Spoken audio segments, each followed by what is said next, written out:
ако се сеќавате, пред месец и пол дена Министерството за внатрешни работи, противпожарната единица, Министерството за здравство, направивме една голема вежба со слично сценарио, така да не ни беше верно дека истата ситуација ни се случува еден месец после вежбата.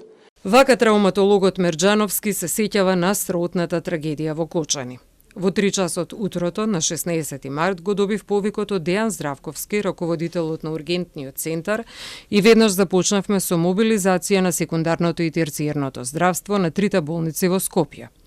Веднаш беше алармирана и владата и беа свикани 2 кризни штаба во Министерството за внатрешни работи и во Министерството за здравство. Во 4 часот наутро бил одржан и првиот состанок. Во тој момент во ургентниот центар за 15 минути од повикот, некаде околу 3 часот и 10-15 минути, за 15-20 минути некаде 30 до 40% од капацитетот на лекарите, сестрите, болничарите веќе беа дојдени на работа и првите пациенти кои што беа носени од несреќата во Кочани беа дел со приватни возила и после тоа почна да се носат, да доаѓаат амбулантните возила. Во кризниот штаб во Министерството за внатрешни работи во полн состав во кој што бевме, почнавме да ги пренасочуваме сите повредени лица од Кочани. Дел беа хоспитализирани во Кочанската, дел во Штипската болница, дел во Скопје благодарение на капацитетот на итната медицинска помош за превоз.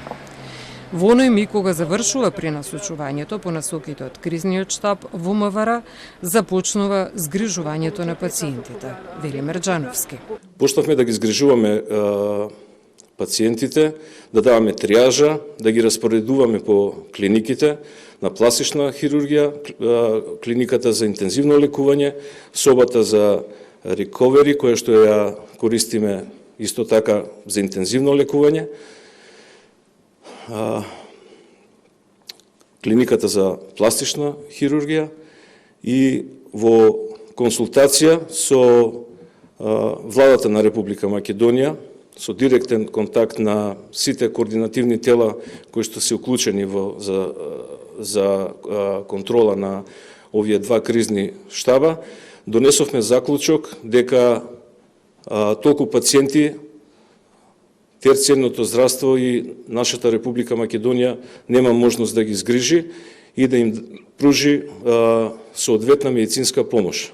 Во тој миг конзилиумот на кризниот штаб во клиничкиот центар Мајка Тереза заедно со ГОП 8 септември и градската општа болница носи одлука дека треба итно да се побара помош во координација со владата, да се отклучи системот за цивилна заштита на Европската Унија и во истиот миг започнува да доаѓаат понудите за помош.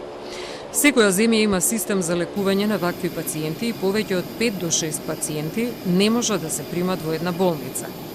Првите најкритични пациенти се трансферирани во Србија, Бугарија и Грција. Денес во раните утрински часови се пренесени 20 критични пациенти во Шведска.